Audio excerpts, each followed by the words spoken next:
হয়ে গেল বিশ্বকাপের সবচেয়ে বড় ম্যাচ। বিশ্বকাপের সবচেয়ে ফেভারিট ফ্রান্স দাপট দেখিয়ে উঠে আসে সেমিফাইনালে।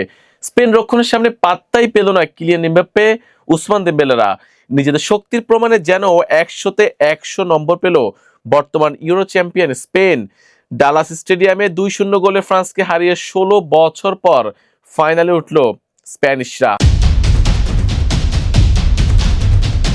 শুরু থেকেই ম্যাচের নিয়ন্ত্রণ ছিল স্পেনের হাতে। 6 ম্যাচে 16 গোল করা ফ্রান্সকে এদিন খুব বেশি সুযোগই দেয়নি স্প্যানিশ রক্ষণ। ডিফেন্ডার মার্ক কুকেরা এবং গোলরক্ষক উনাই সিমনের দৃঢ়তায় বারবার ব্যর্থ হয়েছেন কিলিয়ান এমবাপ্পেরা। স্বপ্ন ছোঁয়ার পথে ম্যাচের 20তম মিনিটে আসে প্রথম গোল। লামিন ইয়ামালের ওপর ফাউলের পর পেনাল্টি পায় স্পেন। স্পট কিক থেকে কোনো ভুল করেননি মিকেল ওয়ারসাবাল। মাইক ম্যাগনিও সঠিক দিকে ঝাঁপ দিলেও বল ঠেকাতে পারেননি। 1-0 ব্যবধানে এগিয়ে যায় স্পেন।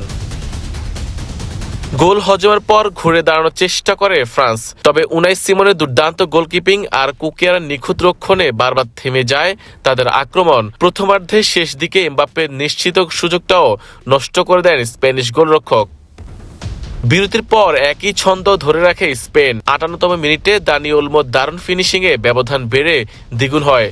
ততক্ষণে বিদায়ের ঘন্টা বেজে যায় কিলিয়ান এমবাপ্পেদের। এরপর লামিন ইয়ামাল বল জালে পাঠালেও অফসাইডের কারণে গোলটি বাতিল করে দেয় রেফারি।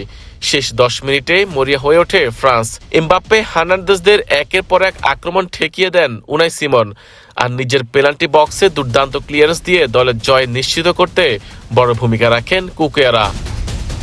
শেষ পর্যন্ত 2-0 গোলের জয় নিয়ে 16 বছরের খরা কাটিয়ে ফাইনালে ওঠে স্পেন, আর ফ্রান্সকে সন্তুষ্ট থাকতে হয় তৃতীয় স্থান নির্ধারণী ম্যাচ নিয়ে। Ariful Islam, EN sports.